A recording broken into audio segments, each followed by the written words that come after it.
Hello and welcome to Rebels Radio latest interview. I'm joined by Slough joint manager Jon Underwood ahead of this weekend's fixture against Hitchin. How are you, John? Good, thanks, John. Yeah, so you've recovered now from the trip?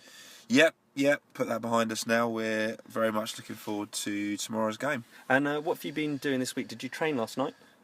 We didn't train, no. We decided to give the lads a night off. We had obviously very tough games Saturday and Tuesday, and we've got two tough games coming up Saturday and Tuesday. So, a lot of lads, we got back at kind of 1:30 in the morning on Wednesday morning. So, it's people had to get time off work and things like that. So we just decided to give them the luxury of a night off, recharge the batteries, and there was a few lads. Yeah, presumably Kev didn't get a night off. No, Kev never gets a night off. So had a few lads in to see Kev. We're obviously carrying a few knocks at the minute.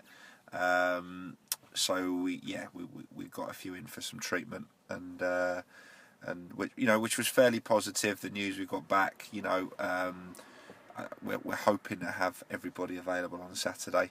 One or two, a little bit sore, but we'll see how we are come Saturday and kind of make some final decisions on the side. Does it look like Scott Harris is going to be back in the matchday squad? Yeah, we think he should be okay. Obviously, he ended up on the bench last week, but he wasn't quite right. But Hatchett should be okay.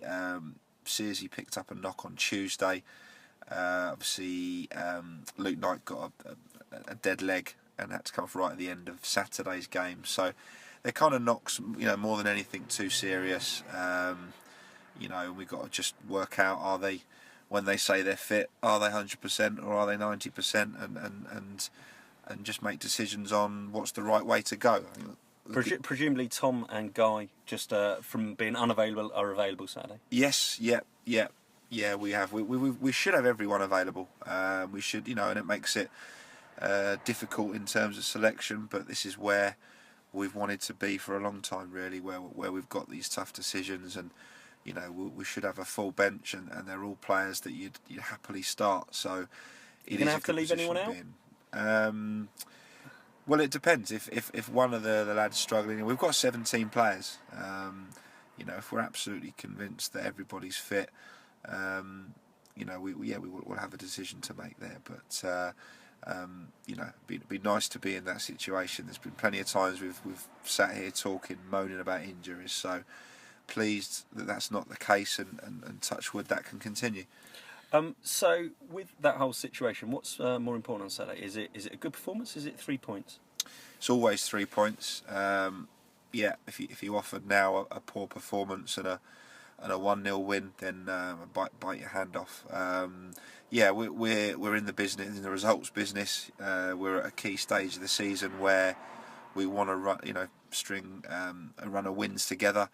And far more important that we get the win. Obviously you want to play well every week, but we're quite aware at this level you don't play well every week, and the more important thing is you find a way each week to hopefully get the win. And how about you? Sorry, I put my teeth in a minute. How are you going to go about doing that? Have you got ideas about? Obviously, you don't quite know the personnel yet you're going to go with. Do you have ideas about what sort of formation you want to play? Can you let us in on any of that? No, can't tell you that. I guess the thing around formation is we, traditionally myself and Bakes have been all about playing 4-4-2, and right up to last season, and we played that most of the time. And I think we're now in a division where a lot of teams play a different way. A lot of teams pack the midfield. We have played different ways. We've played 4-5-1. We've played 3-5-2. And obviously 4-4-2 and even 4-3-3. We've played 4 different formations, and with different kind of degrees of success. But we're quite comfortable playing in different ways. We've got some players that can play in different positions, so I guess it keeps teams guessing. If teams do come and watch us, they probably don't know what they're going to get. So we do know how we want to play Saturday. We do know what side we want to put out Saturday. So you're going to go through it now?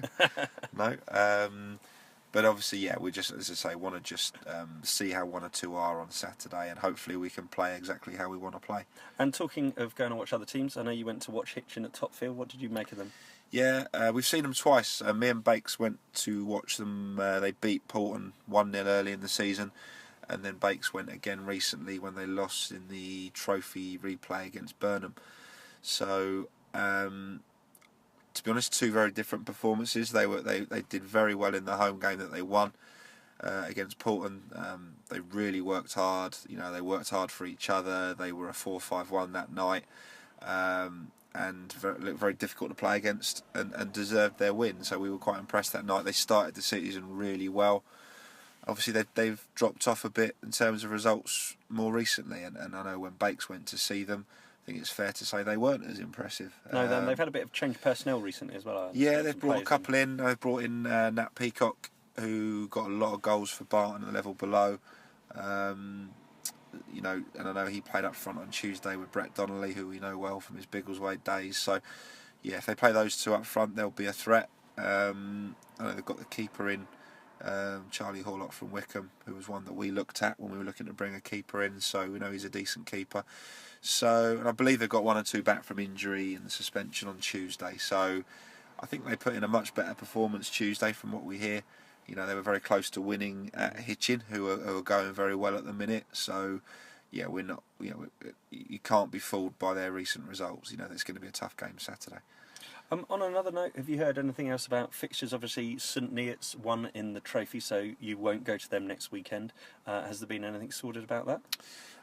We've been trying. We want to get games in at the minute. We want to get games, chalked off, and while the weather's okay, and while we've got a relatively strong squad, we want to play games. So, bit frustrating that one at the moment. I've got a feeling we're going to end up not having a game on the 29th. We're trying a few different angles, but I think our options are running out. So, I think that's probably unlikely now, which will be a shame. It means we'll go kind of a week and a half without a game. Yeah, and I take it no one at the club has yet, as far as you're aware, have heard what's happening about the Banbury away game that was abandoned.